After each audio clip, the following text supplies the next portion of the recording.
Hola, hola, hola, hola, hola. Kembali lagi di MBC 13 di segmen baru ini yang bernama Hola News. Di segmen ini gue akan membacakan info atau berita yang teman-teman gue rasa harus tahu. Kali aja ada yang belum baca tentang berita ini, jadi gue punya kewajiban untuk menyampaikan banyak informasi ke teman-teman. Teman-teman yang baru bergabung di MBC 13 silakan untuk subscribe, karena segampang itu menggunakan jempol, telunjuk ataupun kelingking juga bisa. Nah, kalau di laptop gimana? Ya diklik aja ya tulisan subscribe-nya. Oke?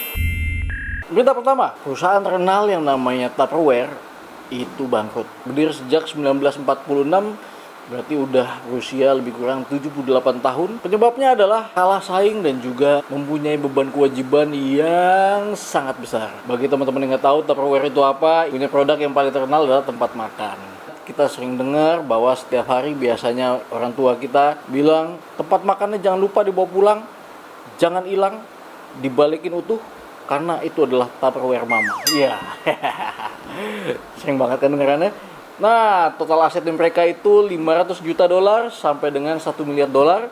Tapi mereka punya kewajiban sebesar 1 miliar dolar sampai dengan 10 miliar dolar. Ada info yang gue baca bahwa mereka sebenarnya sedang menunggu keputusan pengadilan, mau dilindungi dari kebangkrutan atau enggak, tapi mereka berharap bahwa kebangkrutan itu tidak terjadi supaya mereka tetap bisa beroperasi. Nah, yang jadi masalah adalah kalau mereka akhirnya bangkrut dan stop beroperasi, kayaknya berubah deh kata-kata ibu-ibu di dunia ini ya. Mungkin bilangnya gini, tempat makannya jangan lupa dibalikin lagi dan jangan rusak, karena itu lock and lock mama. Ya, mau nggak mau kalah saing. Oke, kita ke berita berikutnya. CEO Yamaha Motor Jepang, yaitu Yoshihiro Hidaka, umur 61 tahun, ditikam oleh putrinya sendiri menggunakan pisau dapur jam 3 pagi. Nama putrinya adalah Hana Hidaka, berusia 33 tahun. Polisi menangkap Hana. Untungnya Yoshihiro cedera pada bagian lengan dalam masa penyembuhan. Nah, cuman polisi menduga adanya kekerasan dalam rumah tangga yang dilakukan Yoshihiro pada putrinya. Karena sebelum kejadian penusukan pada Yoshihiro, jam setengah 6 sore, sehari sebelumnya, Hana itu telepon ke polisi bahwa dia itu dipukul sama papanya. Tapi polisi bilang kalau bisa diselesaikan dengan damai, karena ini kan bapak lo keluarga sendiri. Kemudian di platform X atau kita dulu kenal sebagai Twitter, di akun as2424291 yang diduga ini milik Hana, jadi dia bilang gini, saya adalah putri dari Presiden Yamaha Motor, Yoshihiro Hidaka.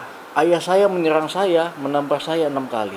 Dan menjambak rambut saya melarikan diri dan menghubungi polisi. Tapi mereka mencoba menyelesaikan ini dengan damai. Dan kami masih tinggal di rumah yang sama. Saya ini didiagnosa bipolar dan juga ADHD. Dan saya masih mencoba memperjuangkannya. Namun itu tidak berjalan dengan baik. Nah, kalau teman-teman sering dengar apa sih bipolar dan juga ADHD, sekalian aja kita bahas di sini. Menurut Halo Dokter, gangguan bipolar adalah gangguan mental yang ditandai dengan perubahan drastis pada suasana hati. Penderita gangguan ini bisa merasa sangat gembira ataupun euforia, kemudian berubah menjadi sangat sedih. Penderita gangguan bipolar ini sering banget mood swing. Jadi lo sebentar senang, sebentar tiba-tiba sedih, sebentar lagi tiba-tiba marah. Nah, inilah yang diderita oleh Hana. Kemudian juga Hana nyebut tadi ADHD. ADHD itu apa sih? Gangguan mental yang menyebabkan anak sulit memusatkan perhatian serta memiliki perilaku impulsif dan juga hiperaktif. Kondisi ini dapat berdampak pada prestasi anak di sekolah menurut Halo Dokter. Nah, mestinya Otosang, Yoshihiro, kalau tahu punya anak seperti ini disayang. Kenapa? Karena tempat perlindungan terbaik anak, mau sakit, nggak sakit, adalah keluarga sendiri. Jangan malah kita lebih galak sama anak kita, ya. Mesti disayang, oke? Berita selanjutnya, ada berita yang lumayan bikin kita sebel ya. Kenapa? Karena harga tol dalam kota per tanggal 22 September 2024 naik ya. Biasa lo bawa mobil ya atau numpang teman, cukup sekali masuk tol dalam kota 10.500, sekarang menjadi 11.000. Kemudian golongan 2 dan 3 16.500, golongan 4 dan 5 19.000 ya.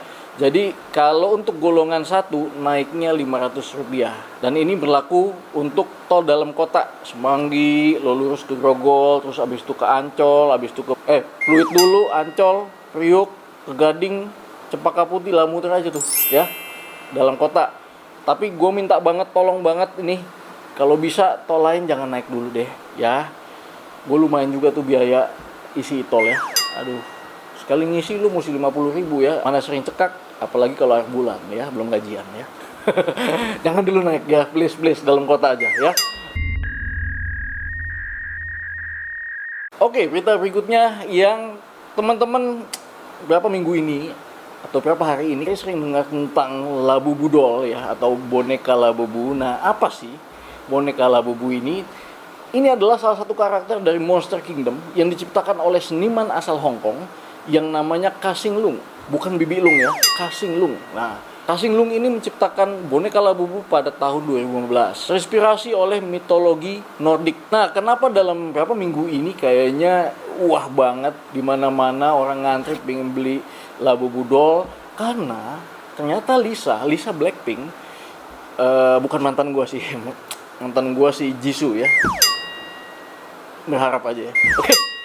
Pakai boneka Labubu ini langsung deh naik deh. Wah, apa. Tapi juga lu ingat bahwa beberapa waktu sebelumnya anggota Blackpink lainnya yaitu Jisoo, kesukaan gua, dia sering banget pakai bukan Labubu tapi Sanrio, Hello Kitty, My Melody, Cinnamon Roll, Kuromi dan lain-lain ya. Tapi kalau lo tahu, Blackpink itu tidak sembarangan pakai aksesoris ya. Gantungan kuncinya ngasal aja, nggak, no. Mereka itu Blackpink ya. Gue rasa dari ujung kepala sampai ujung kaki semuanya dibayar. Nggak ada yang gratis. Enak banget ya jadi Blackpink ya. Nah, teman-teman yang mau pengen beli Labubu doll, ini bisa langsung ke websitenya yaitu PopMart. Di situ bisa cari-cari aksesoris Labubu doll yang harganya lebih kurang kalau dirupiahin 400 ribuan sampai 600 ribuan ya, ratusan ribu sih ya. Lumayan juga ya, merogoh kocek teman-teman. Tapi kalau suka banget pengen ngikutin Lisa ya silakan aja beli ya di website PopMart Indonesia. Oke, kemudian berita berikutnya, ini berita yang untuk gue pribadi mengejutkan, yaitu ada sebuah studi yang dilakukan oleh Morgan Stanley di Amerika yang memperkirakan di tahun 2030 sekitar 45% wanita yang berusia 25 tahun sampai 44 tahun akan memilih untuk tetap melajang dan tidak memiliki anak.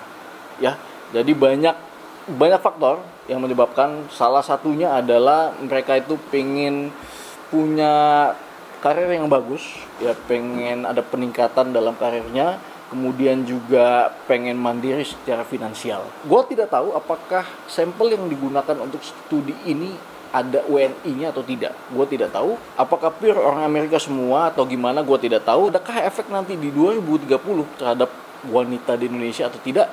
Tapi kalau lihat data dari BPS tahun 2024, ada data yang menunjukkan di tahun 2023 jumlah pernikahan itu turun sebesar 7,51%. Yang tadinya 1,71 juta pasangan di tahun 2022, di tahun 2023 menjadi 1,58 juta pasangan yang menikah ya.